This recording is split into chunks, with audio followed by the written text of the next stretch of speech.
Great think channel में आप सबका हार्दिक स्वागत है। हम आज हमारी लोकमाता गंगा मैया यानी कि गंगा नदी के बारे में जानेंगे। ये बहुत रसप्रद और ज्ञानवर्धक है, उसको अंत तक देखिएगा।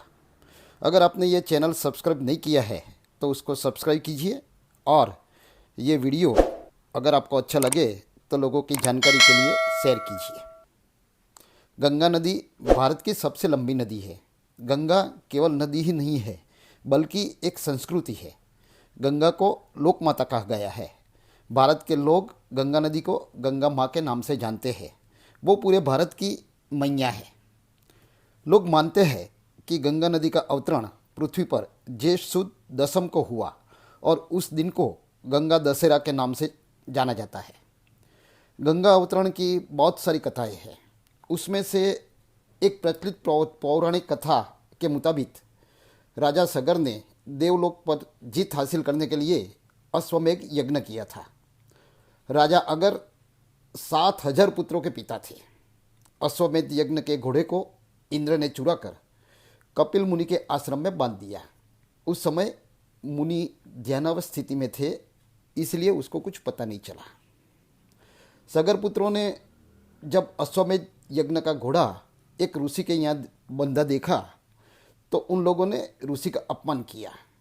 उससे क्रोधित ऋषि ने श्राप दिया और उसकी वजह से सभी सगर पुत्र भस्म हो गए।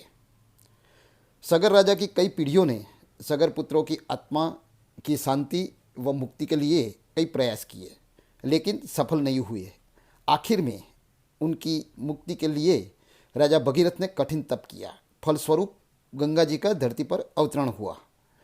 गंगा के प्रचंड वेग को देखते हुए वो धरती की वजह पाताल में न पहुंच जाए, इसलिए राजा भगीरथ ने भगवान शिव से प्रार्थना की, जिन्होंने वेगवंती गंगा को अपनी जटा में समा लिया और जटा खोलने से गंगा जी धरती पर अवतरित हुई। भारत के लिए गंगा जी का आध्यात्मिक, आर्थिक, सामाजिक और सांस्कृतिक दृष्टि से बहुत महत्व है।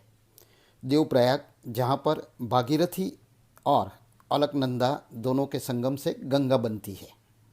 गंगा नदी 2525 किलोमीटर लंबी है, जो पश्चिमी हिमालय क्षेत्र में बसे उत्तराखंड से निकलती हुई उत्तर प्रदेश, बिहार, झारखंड और पश्चिम बंगाल से बहती हुई अंत में सुंदरवन के पास बंगाल की खाड़ी में समा जाती है।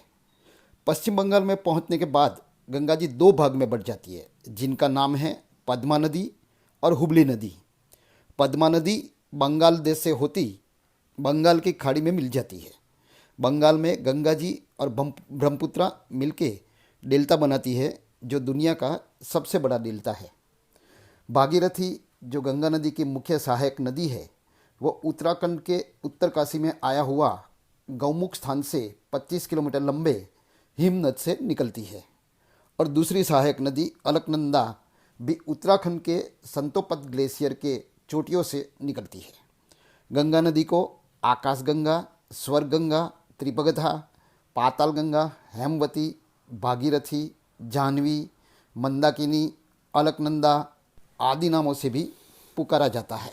गंगा जी हिमालय से निकल के बंगाल की खाड़ी में समाने की लंबी सफ़र के दौरान ऋषिकेश, हरिद्वार, कनौज, कानपुर, प्रयाग, वाराणसी, पटना, भागलपुर, कोलकाता, ढाका जैसे बड़े शहरों से पार होती है। यानी कि ये बड़े शहर गंगा जी के किनारे बसे हैं।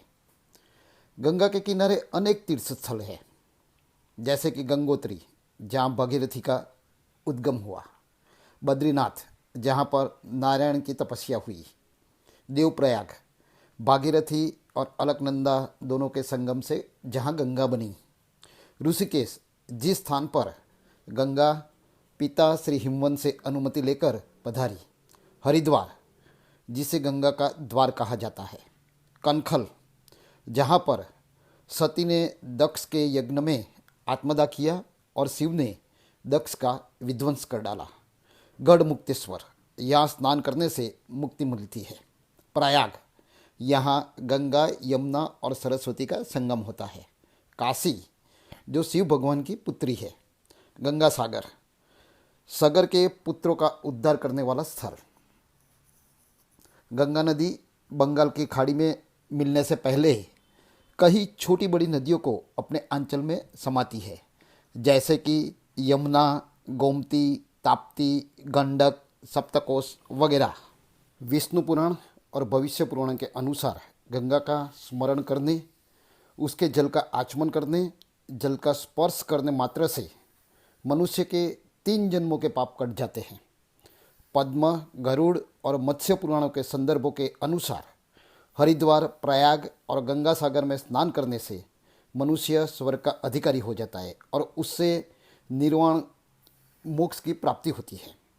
श्रीमद् भागवत महापुराणों में गंगा को मोक्ष की प्राप्ति वाली बताई है। ये माना जाता है कि गंगा नदी के तट पर पिंडदान और तर्पण करने से आत्मा को मोक्ष की प्राप्ति होती है। साथ ही पिंडदान करने वाला भी परम गति को प्राप्त होता है। गंगा नदी में अस्थि विसर्जन करने का भी महात्मा है।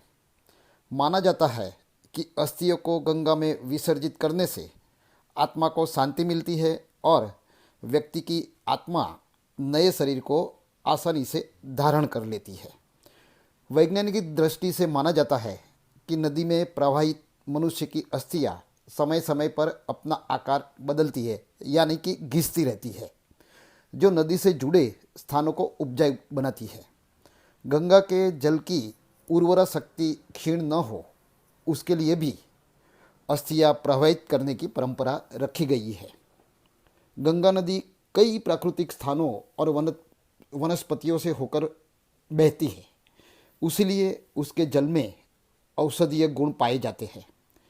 वैज्ञानिक तथ्य के अनुसार गंगा नदी में बैक्टीरिया को नष्ट करने वाले बैक्टीरियोफेज वायरस होते हैं, जिससे गंगा का जल लंबे समय तक प्रदूषित नहीं होता है। यानी कि गंगा का जल विज्ञान की नज़र से भी सकारात्मक प्रभाव देने वाला है।